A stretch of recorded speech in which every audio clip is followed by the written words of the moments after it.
Tapi ketika kita sudah diorkestrasi sebagai gembong koruptor, kita akan mengiyakan sebagai gembong koruptor, ya kan? Yang jelas ada satu partai dan satu ormas.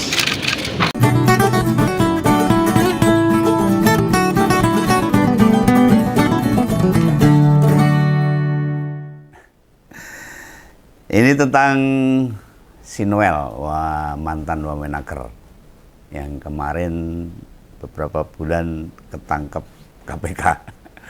Kasus pemerasan.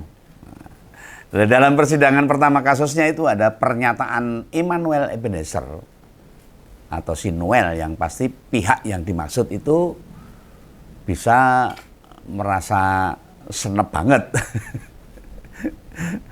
Ya, anyel itu loh. Dia katakan bahwa di kasusnya itu ada satu ormas dan satu partai politik yang bisa kebawa atau kesangkut suap pada pengurusan tenaga kerja asing. Nah, buat menebak apakah ormas atau parpolnya, kita tentu gampang buat mengira-ira. Soalnya dalam 10 tahun pemerintahan Jokowi, kita bisa cek menakernya kuwi sopo. Loh, kebetulan dalam 2 periode pemerintahan, posisi menaker ya hanya diganti bersamaan dengan periode masa jabatan presiden. Jadi tentang menteri tenaga kerjanya siapa, dari partai mana, dan partai itu identik dengan ormas apa, kita semua pasti mudeng. Secara pribadi, dari dalam perasaan dan hati, Om Begawan pengennya membantah. Tapi apakah bantahan itu bisa membuat KPK tiba-tiba berubah sikap, tiba-tiba tidak mengusut kasusnya, atau minggu depan Noel lupa cerita, mau nyebut nama partai sama ormasnya? Ya kan tentu tidak, pasti dia ingat. Berdasarkan catatan yang ada di periode 2014 hingga 2024, akhir masa jabatan Jokowi, menakernya itu hanya 2. Periode pertama itu dipegang sama Hanif Zakiri, dan di periode kedua kalau tidak salah itu dijabat sama Mbak Ida Fauziah. Kalau mendengar nama mereka saja, kita tentu bisa mengebayangkan dari mana mereka itu. Keduanya jelas politisi muda, namun sudah melintang lama dan kerap muncul di berbagai media. Golek wae itu 2 nama itu. Dulu tahun 2018 kalau tidak salah, Mbak Ida kan sempat jadi calon wakil gubernur Pak Said Didu di Jawa Tengah, tetapi kalah sama Pak Ganjar dan Gus Yassin. Nah, ini ketoknya tahun kui, meski begitu kan tidak otomatis pengakuan seorang Noel itu menjadi sebuah fakta, apalagi kebenaran. Namanya juga tersangka, tentu ada situasi batin, perasaan merasa sendiri, dan dia buat nyari-nyari temen, ya jawil, nyolek-nyolek, bisa saja. Yang terpenting adalah apakah kalau sudah dibuka penegak hukum mau mengusutnya. Ini yang penting. Hanya saja memang sejak penangkapan ex-ketua relawan Jokowi Mania itu kok tidak bisa menyeret petinggi-petinggi kementerian. Oh, masa iya wakil menteri adalah malah pentalitan dewe, blasah-blasah dewe, dan tidak diketahui atau dibiarkan sama menterinya. Lah Pak Yasirli, apa sejatinya sudah diperingatkan sama Pak Menteri. Dia ngeyel sebab butuh duit, ya bisa. Lumayan gede loh suapnya itu, sampai 3 miliar kok. Serta pemerasan itu 6,5 miliar. Ada puluhan mobil yang disita, termasuk mobil dan motor mewah juga. Ugal-ugalan ini. Parah ini. Bukankah Noel itu baru menjabat sejak 2024, alias baru 10 bulan loh. Masa wis serakah itu, rakus. Toh, rakus itu. Bukankah dia juga punya jabatan komisaris BUMN sebelumnya? Apa yang masih kurang pendapatannya? Ini namanya Immanuel loh, ngisi-sini. Sehingga perlu nyolong juga. Rakus. Memang dia tidak mencoba ngerti, menjaga dirinya. Masa belum genap setahun langsung garong. Tidak ada perasaan beban, malu sebagai pemimpin organ relawan. Tidak menjaga marwah siapa yang didukung. Dulu ketua relawannya Jokowi, lalu 2024 berganti relawannya Prabowo. Loh, kalau dia korupsi, nama kedua presiden Indonesia kan jelas ke bawah-bawah itu. Gak ngerti juga itu. Kok ya nggak mikir ke situ orang ini. Apa dulu saat pemerintahan lama waktu dijabat oleh Jokowi, dia kan tidak dapat jabatan apa-apa waktu itu. Ya mungkin korupsi yang sekarang dia rasakan jadi bayaran.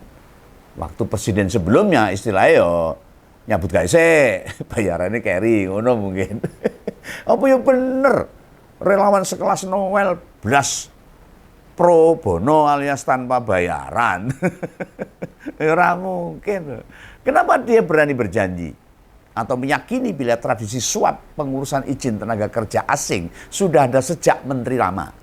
Loh ini harus dibuka loh ini. Hah? Aku kuwi kadang ngebahas hukum, terutama di kasus korupsi. Kasus yang menimpa pejabat, rodok males sebenarnya. Di kepemimpinan Prabowo sekarang ini, hukum kita itu seolah-olah berada di wilayah abu-abu. Tidak putih, tidak hitam. Tidak maju, hanya gerak di tempat. Arahnya kemana-mana orang genah. Nggak bisa pasti. Padahal hukum itu kan harus sesuatu yang berkeadilan. Tidak boleh tidak pasti itu. Ini persoalan penegakan hukum. Yang dijalankan para penegak hukum terkesan sulit dipahami oleh masyarakat. Lu maunya gimana? Yo aku kurang ngerti, Bu. Sing salah jadi bener, sing bener jadi salah. Sing ra cetha jadi cetha. Loh ini baik yang diusut KPK loh. Diproses sama polisi, bahkan termasuk dituntaskan kejaksaan. Kuwi yo megahi tenan. Iya. Penerapan hukum di Indonesia ini males aku. Loh gimana mau yakin? Masih percaya ada dukungan buat lembaga-lembaga itu. Lu setahun terakhir ini sudah berapa perkara hukum yang tidak clear, tidak selesai, ngambang, gantung, bahkan yang tidak layak proses tetap diterjang. Gimana coba? Urusan kaburnya Harun Masiku sampai sekarang yublas, malah sing dibeledik itu malah Mas Hasto. Tahu dibeledik, dioyak-oyak sampai divonis segala itu. Begitu ada amnesti, apa masih dikejar tuh si Harun Masiku? Ya ora. Mandek grek kayak setumung kentekan bensin. Ada juga itu kejanggalan dalam proses hingga vonis Mas Tom Lembong. Termasuk mantan dirut ASDP, Bu Ira Puspadewi. Lah, ngono kuwi nganyelke apa ora itu? Orang yang tidak bersalah, tidak mendapatkan apa-apa dibikin piye carane salah, ben iso masuk penjara. Sedangkan yang jelas-jelas salah malah dibiarkan. Kadang prosesnya mengambang, ora dang-dang. Lo ngurusi perkara receh, cek-cek kebret penegakan hukum yang cetha welo-welo wae ora rampung-rampung. Lah ketika institusi itu, ini Om Bengawan sebagai rakyat mengkritik loh. Dalam keyakinan Om Bengawan, sorry. Aku nyilih omongannya Bung Panji dalam mensrea kemarin tuh. Baik kepolisian, kejaksaan sama KPK. Kuwi apa masih bisa kita pegang omongannya? Ini contoh ini. Kejaksaan sampai sekarang nangkep Sylvester Matutina itu ora iso. Sekelas Sylvester loh. Cuma ketua relawan itu. Nangkep teroris yang lubang jarum aja dapat. Ini Sylvester ora iso itu kejaksaan. Lalu kemudian kepolisian juga diem aja. Dengan sengkarut penerbitan SP3 milik Egy Sujana dan Damai Lubis. Yang terkesan nabrak-nabrak aturan. Itu kepolisian. Lah untuk KPK, yo diam saja atas pelaporan upaya pemerasan yang dilakukan Ketua KPK periode lalu. Yang diduga melibatkan Firly Bahuri. Itu belum lagi loh. Ketika institusi ini, penegak hukum ini gagal nyeret balik. Gembong koruptor EKTP Paulus Thanos. Dari Singapura. Biar wis kecekel, ucul meneh. Sehingga walaupun Noel tadi nyebut mau mengungkap ormas dan partai, siapa menjamin bila ormas dan partai itu beneran terlibat? Ya mbah. Lihat saja pengusutan kasus dana haji. Menetapkan Gus Yakut sebagai tersangka, wae butuh waktu. Suwi. Lalu sampai detik sekarang ini urusan yang paling dhisik menyeret nama Ridwan Kamil. Loh, yang bersangkutan masih melenggang bebas. Masih juga segera dirampungkan, nggak juga dirampungkan. Bukankah fakta-fakta yang tak sampaikan tadi bisa menggambarkan jangan-jangan ini penegakan hukum kita memproses seseorang itu berdasarkan keinginan mereka saja? Ini boleh toh masyarakat punya pikiran seperti itu. Nah, pas udele bolong, ya diusut dan digarap. Tetapi kemudian berhadapan dengan kekuatan kekuasaan atau backup menteri yang kelasnya jumbo, para pihak yang berpotensi jadi tersangka ditek nih wae, dibiarkan aja, digantung. Loh, perkara seremeh Ketua Relawan Solidaritas Merah Putih aja, vonisnya itu udah inkrah loh. Pada 2019, 7 tahun yang lalu, dia masih bebas berkeliaran loh. Hah? Menghirup udara bebas loh. Minum bir, minum kopi dengan lenggang kangkung, hingga kemudian diingatkan pada tahun 2025. Kenapa nggak dieksekusi? Malah sekarang ngilang. Selvister langsung angsur ambles bumi, hilang begitu saja dan nggak bisa ditemukan. Sebenarnya mudah menemukan dia itu, gampang. Lo Kang Emil sudah berulang kali dipanggil, malah disidik, dibuktikan ada dulang-dulangan alias suap menyuap dalam kasus Bank BJB. Tekan Yahmini, ya dibiarkan aja tuh. Ini kan buat levelnya kita, rakyat jelata, jadi miris, tragis. Loh, hukuman bener tidak punya wibawa di mata masyarakat sekarang ini.